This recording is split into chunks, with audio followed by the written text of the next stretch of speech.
सबसे पहले इसकी शुरुआत मैं करना चाहूंगा कैप्टन अनिल से। सर, ये कहानी बहुत पहले से लिखी जा रही थी।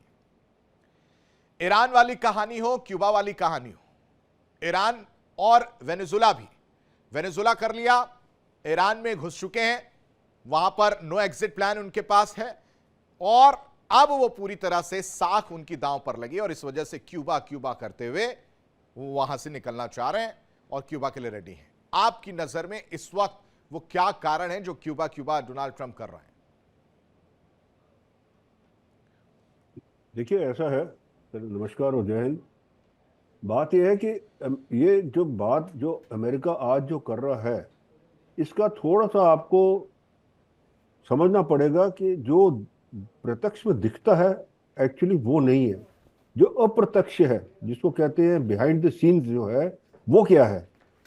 बिहाइंड द सीन्स की कहानी ये है कि देखिए, वर्ल्ड वॉर 2 के बाद अमेरिका का वर्चस्व जो था वो एक दबदबा बना रहा और उसको बनाने के लिए उसने 79 में जो है ना, सॉरी, उसके बाद में तो सऊदी अरेबिया के साथ में जो उसने एक मुआहदा किया और ये जो गल्फ खाड़ी के देश है उनके साथ मुआहदा किया कि आप जो भी तेल बेचेंगे वो डॉलर्स में होगा। तो एक पेट्रो डॉलर का जो है वो एक सारा का सारा एक जो है दबदबा बन गया कि जो भी चीज अब आपने तेल खरीदना है तो उसको डॉलर में ही आपको परचेज करना पड़ेगा और डॉलर ही देने पड़ेंगे और डॉलर से ही काम चलेगा। इससे क्या हुआ है कि 79 में अमेरिका ने क्या किया, क्योंकि देखिए ऐसे है, हर करेंसी जो दुनिया की करेंसी है उसका जो जो उसकी वैल्यू है वो उसके गोल्ड रिजर्व्स के साथ होती है। 79 में अमेरिका ने उसको हटा दिया, उसने कहा नहीं जी, गोल्ड रिजर्व्स की कोई जरूरत नहीं हमें, हमारा जो डॉलर है वही चलेगा और डॉलर से ही चलता चलेगा। और अब जितना डेट हो गया है अमेरिका के ऊपर 36 ट्रिलियन डॉलर का, क्या उसके पास इतना पैसा है उसको कवर करने के लिए? वो तो है नहीं। वो सिर्फ वो डॉलर के जोर पे ही चल रहा है। और डॉलर को जो ये 36 ट्रिलियन डेट, जो ट्रिलियन का डेट है, इसको फाइनेंस कैसे करता है अमेरिका? वो करता है अपने ट्रेजरी बॉन्ड से। ट्रेजरी बॉन्ड कौन खरीदता है? ये जो गल्फ खाड़ी के देश हैं, जापान खरीदता है, चाइना खरीदता है, यहाँ से साउथ कोरिया खरीदता है, जर्मनी खरीदता है, यूरोप खरीदता है, सारा, और ये सब खरीदते हैं ट्रेजरी बॉन्ड्स ताकि अमेरिका का जो डेट है वो चलता चले। और अमेरिका को आपको पता है एक ही इंडस्ट्री है अमेरिका के पास जो उसको पैसा कमाती है, और वो है उसकी आर्म्स इंडस्ट्री। तो ये सारा चल रहा था। अब आस्ते आस्ते कुछ सालों पहले क्या हुआ, शुरू हुआ है कि लोग, जितने ये देश हैं सारे, ये सारे अब दुखी होके अमेरिका के साथ, दुखी होके जिस हिसाब से डोनाल्ड ट्रंप ने टैरिफ, इधर टैरिफ उधर टैरिफ, सारा कुछ करना शुरू किया, इन्होंने कहा यार हम अब पेट्रो डॉलर की बजाय आपस में जो ट्रेड है वो अपनी करेंसी में करना शुरू कर देते हैं। यहां तक कि सऊदी अरेबिया चीन को जो तेल बेचना शुरू हो गया वो भी यौन लेने के लिए तैयार हो गया। अब उससे हुआ क्या है, असर कहां पड़ा है आपका? वो ट्रेजरी बॉन्ड जो आपने बेचने हैं वो लोग खरीद नहीं रहे। चीन के पास जो ट्रेजरी बॉन्ड थे उसने भी बेचने शुरू कर दिए, जापान के पास जो ट्रेजरी बॉन्ड थे उसने भी बेचने शुरू कर दिए। ये सारा देखते हुए अमेरिका को एक फाइनेंशियल कोलैप्स नजर आ रहा था। और क्यूबा से क्या मिलने वाला है उनको सर? क्यूबा का इंटरेस्ट क्यों है? मैं वही उस पर आ रहा हूं, आप सुन लीजिए पहले, आप सुन लीजिए। ये जो चीज है, ये जो अमेरिका का डोनाल्ड ट्रंप एक बहुत बड़ा बिजनेसमैन है, आपको पता ही है। उसका जो ट्रंप एम्पायर है, मेरे ख्याल से जितने आज तक अमेरिकन प्रेसिडेंट्स बने हैं उनसे बहुत ज्यादा है, और वो एक बड़ा श्रूड बिजनेसमैन है। ये चीज उन्होंने देखी और उन्होंने कहा नहीं, अब हम इसको क्या करते हैं, चेंज करते हैं। चेंज कैसे करते हैं? अब क्या तरीका, क्या चेंज करने का? आपने देखा सबसे पहले क्या है, वेनेजुला में मुद्रों को उठा लिया वहां से और वेनेजुलन तेल जो है वो अपने कब्जे में कर लिया। ठीक है। वेनेजुला का तेल कहां जाता था? चीन के पास मैक्सिमम, और बाकी जो यूरोप के पास जाता था। अब उन्होंने कहा जी आपने लेना तो डॉलर, अब डॉलर चाहिए आपको। उसके बाद में आ जाओ खाड़ी के ऊपर। अब खाड़ी के अंदर America never wanted to go into attack with Iran, और उसके जनरल्स वगैरह सब ने कहा था कि नहीं। बट एक जो अपॉर्चुनिटी इजराइल को दिखी, जब ये 40 के 40 इनके जो थे साथ में, खुमैनी के साथ में बैठे हुए थे, तो उन्होंने अमेरिका को कहा यार अब मौसम, अब ये बिल्कुल सही वक्त है, आप अटैक करेंगे, ये सारी लीडरशिप इनकी हट जाएगी और रिजीम चेंज हो जाएगा। और अमेरिका यही करता आया है। इराक में भी इसने यही किया, वहां पे आपने देखो जो लिबिया में भी वही कर रहा था, सब ठीक जगह यही करता है कि रिजीम चेंज के लिए टॉप लीडरशिप को हटा देना और ठीक उसके है बाद में अपना पपट वहां बिठा देना और चेंज हो जाए। उस जगह बहुत मौका अच्छा है। ठीक है सर, पर आता हूं मैं, वापस आता हूं। जरा मैं ओपनिंग कमेंट्स ले लूं आप इस पूरे डिस्कशन में। पठानिया सर का मैं रुख करना चाह रहा हूं। क्यूबा पर ट्रंप की टेंशन इतनी ज्यादा क्यों बढ़ी हुई है सर? देखिए आशीष जी, कोई भी जो देश है वो ये चाहता है कि वो अपने नेशनल इंटरेस्ट को मीट करे, ठीक है। अपने स्ट्रेटेजिक इंटरेस्ट को पूरा करे, अपने इकोनॉमिकल इंटरेस्ट को पूरा करे। और जो यूएसए जैसी सुपर पावर है हम्म।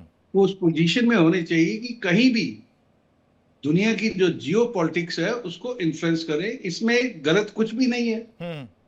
कौन देश ऐसा नहीं चाहता, लेकिन क्या जो देश ऐसा चाहते हैं हम्म। उनके पास वो मिलिट्री माइट या कैपेबिलिटी है?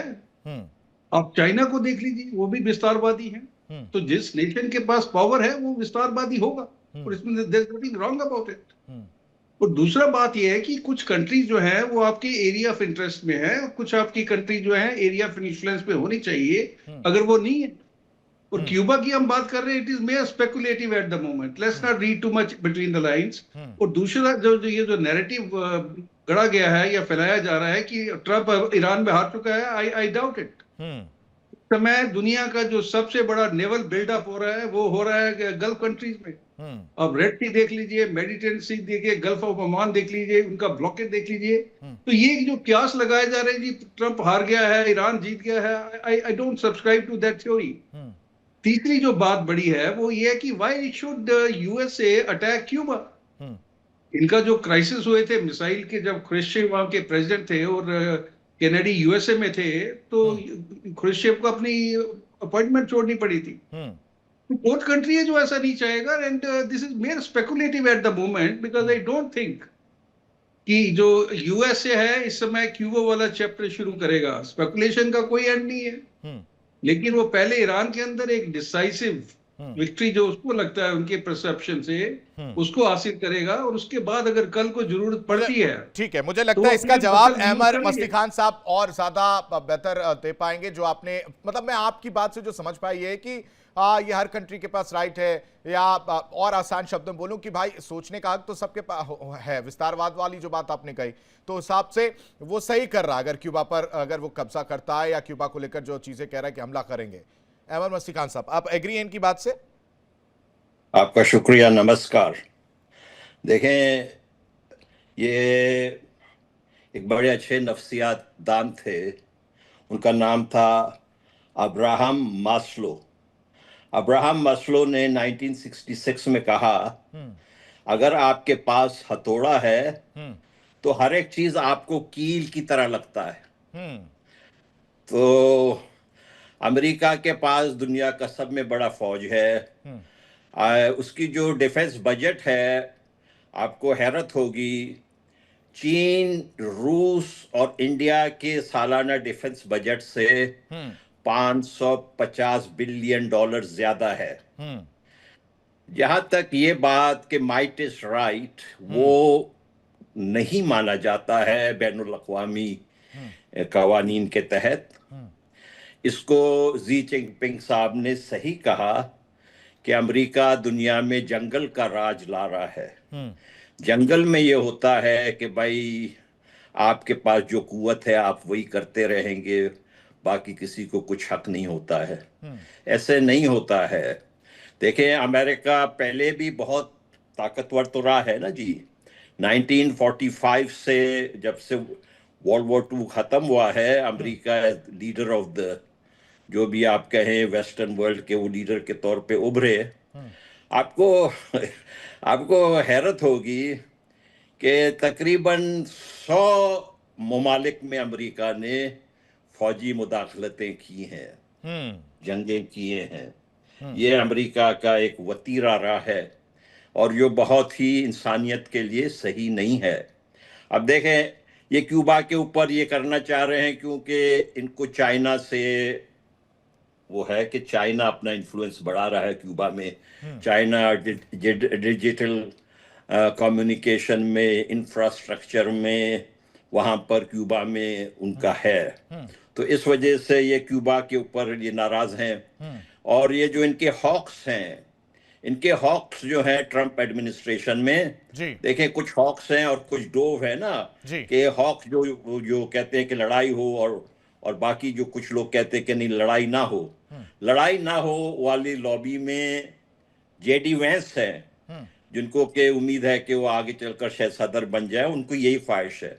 लेकिन जो जंगजू टाइप के हैं उनमें मार्को रूबियो है, माइक वॉल्स है, पीट हेग्सेथ है। हाँ अब आप पीट हेग्सेथ को अगर आप देख ले तो ये जो क्रिश्चियनों का जिहादी बन गया है। जैसे जिहादी आपने देखे होंगे ना, आपको भी पता तो होगा जिहादी किस आप ईरान युद्ध को धर्म युद्ध की तरफ ले जा रहे हैं। जी जी हाँ, वो उसी तरह के उनके क्यूबा के ऊपर भी उनका यही रवैया है कि क्यूबा पे भी हम शायद मिलिट्री ऑपरेशन करके कुछ हासिल कर लेंगे। ठीक है रोहित शर्मा सर, चाइना ही एक बड़ा रीजन है अमेरिका के लिए, इसलिए क्यूबा पर नजर डाले बैठे हैं अमेरिका, या कोई और वजह आप देख पा रहे हैं, समझ पा रहे हैं? वो एक डॉलर हेगेमनी भी है।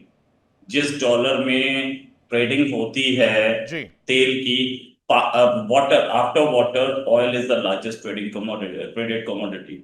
और ये जो तेल की अगर ट्रेडिंग खत्म हुई तो उसके बाद हम इलेक्ट्रॉनिक गुड्स में करते हैं, बीट में करते हैं, या हम चावल खरीदते हैं, वो अपने आप डॉलर से शिफ्ट हो जाएगा। हाँ। ये इसी डॉलर की वजह से होस्ने मुबारक पे हमला हुआ, उसके बाद कदाफी पे हमला हुआ, सद्दाम हुसैन पे हुआ, इन सब पे तो वो सक्सेसफुल हो गए।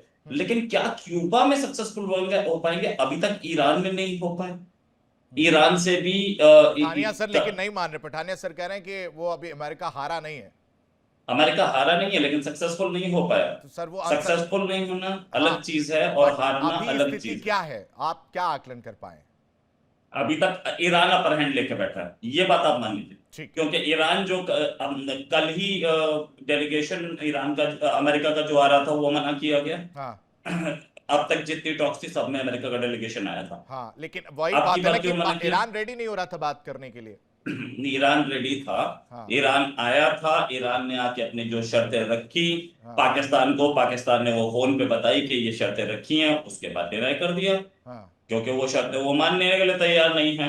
गल्फ ऑफ हार्मोज में अगर आप इतने ही पावरफुल हैं तो Gulf of Hormuz, Straits of Hormuz को खुलवा देते, नहीं खुलवा पाए। आपका 3 एयरक्राफ्ट कैरियर है आसपास, 1,500 किलोमीटर के आसपास कोई नहीं है।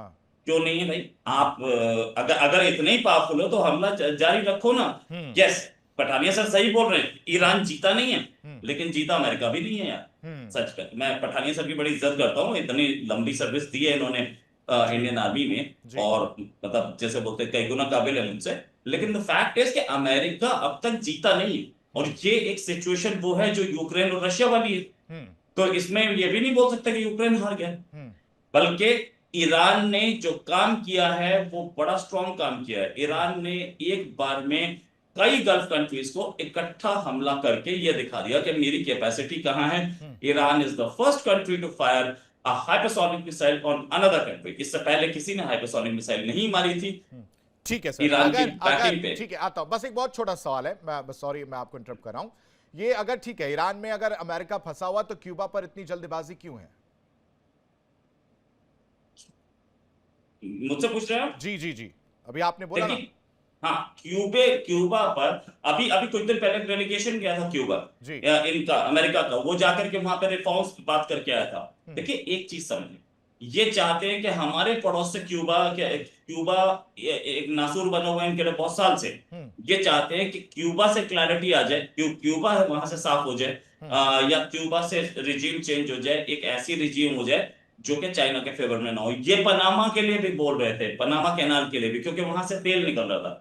ये चाइना को सपोर्ट करने वाले हर कंट्री को क्लियर करना चाहते हैं। अब ईरान में इनको नहीं मिली, सक्सेस नहीं मिली है। ईरान में कहीं ये जाकर के, जैसे ही ईरान क्लियर होगा, जैसे ही ईरान पे मामला सेटल होगा, नेक्स्ट क्यूबा की ओर जाएंगे, और वही सिचुएशन आ सकती है जो 1962 में हमने देखी थी, क्योंकि क्यूबा भी झुकने वालों में से नहीं हुई। अब बात ये कि आप सिर्फ एक चीज देखिए कि चाइना ने कितनी जगह मिसाइल सप्लाई की, चाइना ने क्या क्या मिसाइल सप्लाई किए, चाइना ने कितना इक्विपमेंट, और रशिया ने भी कितना इक्विपमेंट सप्लाई किया ईरान को, कि ईरान इतने सारे कंट्रीज के खिलाफ अकेला खड़ा है। अगर ऐसा ही कुछ क्यूबा पे कर दिया तो एक बड़ी क्राइसिस सामने खड़ी होगी, हम 62 वाली सिचुएशन में दोबारा खड़े हो सकते हैं। लेकिन अब आगे आने वाले टाइम पे अमेरिका और चाइना दोनों हेड ऑन आते दिखेंगे हमें। क्यूबा में ये लोग बहुत बहुत साल से, क्योंकि एक कोल्ड वॉर चल रही थी तो इसलिए उसको बोल नहीं रहे थे। जब कोल्ड वॉर खत्म हुई तो उसके बाद इनके सामने बड़े टारगेट्स, इन्हें लगता था क्यूबा कोई बहुत बड़ा काम नहीं है, हमारे सामने ही है, और हम लोगों ने कुछ इस तरीके से उसको घेरा हुआ है कि वहां पर मिसाइल्स नहीं है, हमारी इंटेलिजेंस कुछ और बता रही है, ठीक है फाइन। अब इन्हें लग रहा है कि यार ईरान तो मिल नहीं रहा, हम क्यूबा पे एक प्रेशर डालें तो कम से कम अमेरिका यानी कि नॉर्थ अमेरिका साउथ अमेरिका में कोई ऐसा नहीं होगा जो रशिया और ईरान के फेवर में होगा। मदुरो क्लियर हो गए। अब क्यूबा का क्लियर किया जा सकता है क्या? इनकी इन्फिल्ट्रेशन बताएगी कि कितना क्लियर हो सकता है। काज़मी साहब, खतरा मंडरा रहा है और डोनाल्ड ट्रंप, जैसा कि पैनलिस्ट हमारे कह रहे हैं कि नहीं, अमेरिका ना हारा है ना जीता है, लेकिन मैं वही उसी हिसाब से मैंने पूछा भी कि इस वक्त अमेरिका ईरान में फंसा हुआ है, उसके बाद से भी क्यूबा को लेकर लगातार बयान देना, क्या यह दर्शाता है कि अब वो ईरान युद्ध में फंसने के बाद बाहर निकलने की तैयारी कर रहा है, तो उसे कैसे भी निकलना है, क्योंकि 60 दिन वाला जो है वो प्रेशर भी है। Sir good evening. पहले तो मेरे सारे पैनलिस्ट को, आपको भी सही है, अमेरिका आ रहा है या जीते इसकी तो नहीं करेंगे। ईरान छोटा सा मुल्क है, अमेरिका की कोई मुल्क जो है सामने मारने की हिम्मत रखता है, इसलिए पूरी जो बोल उसको मान पड़ता है। तो उसके सेकंड थर्ड फोर्थ स्टेज मुल्क भी उसके टेंशन मानते रहे, लेकिन काज़मी साहब आपके पास वापस लौटूंगा, थोड़ा सा आवाज आपकी शायद ठीक नहीं आ रही, उसको थोड़ा सा हम लोग ठीक करने के बाद वापस लौटेंगे। कैप्टन अनिल गौर की तरफ मैं रुख करूंगा। सर, आप अपनी बात कंप्लीट कर लीजिएगा, साथ ही साथ ये भी समझना चाहूंगा कि अब अमेरिका की कब्जा नीति दिख रही है कि वो वन बाय वन जहां पर उसका चल सकता है, मेरी लाठी मेरी भैंस के हिसाब से।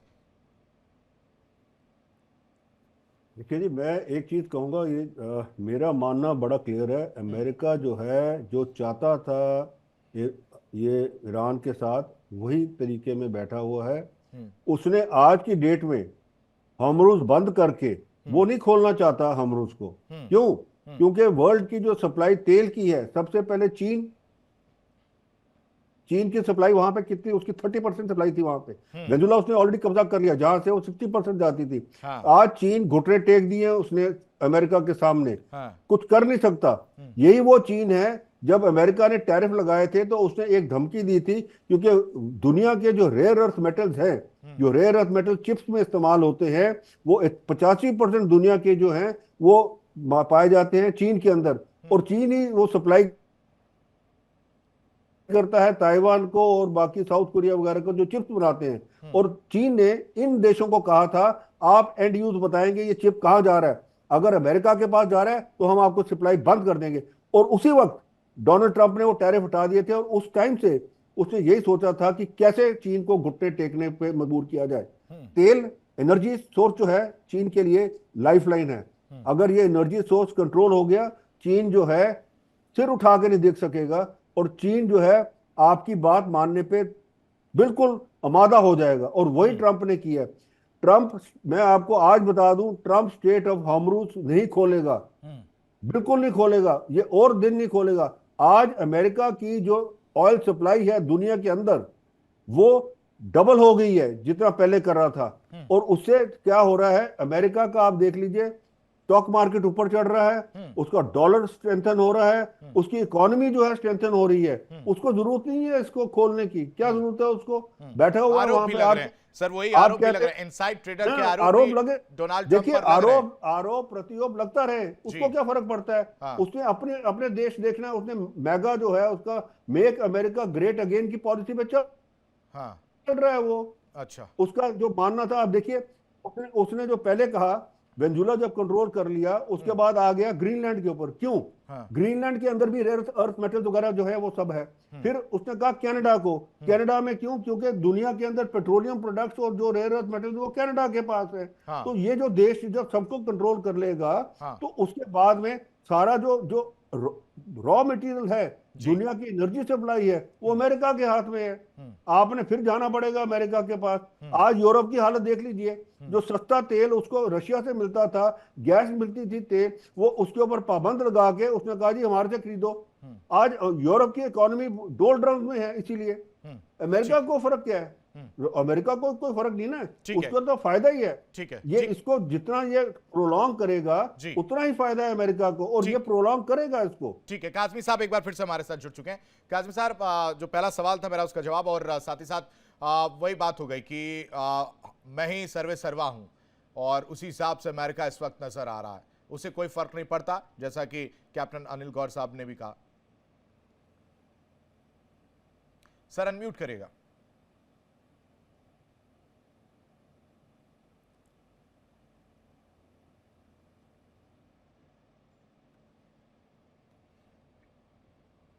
लगता है शायद उनको अभी भी आवाज नहीं जा रही है। अमर मस्ती खान साहब, ये आप एग्री कर रहे हैं कि अमेरिका को कोई फर्क नहीं पड़ रहा है, इसलिए वो इस तरह से ग्रेट अमेरिका फर्स्ट वाली नीति पर ही चलता रहेगा? भाई मैं तो अमेरिका में ही से बोल रहा हूँ आपसे जी। मैं व्हाइट हाउस से 12 मील दूर से बोल रहा हूँ। तो सर यहाँ तो आपको डर तो नहीं है? ये तो मैं भी जानता हूँ इतना। नहीं, डर तो नहीं है। यहाँ आजादी राय है ना जी, हम उसी आजादी राय का फायदा उठा रहे हैं। देखिए इंडिया डेली 24/7 अब आपके स्मार्ट टीवी पर। इंडिया डेली मौजूद है सभी डिजिटल प्लेटफॉर्म पर लाइव और लगातार। इंडिया डेली 24/7 हर दिन राष्ट्र को समर्पित।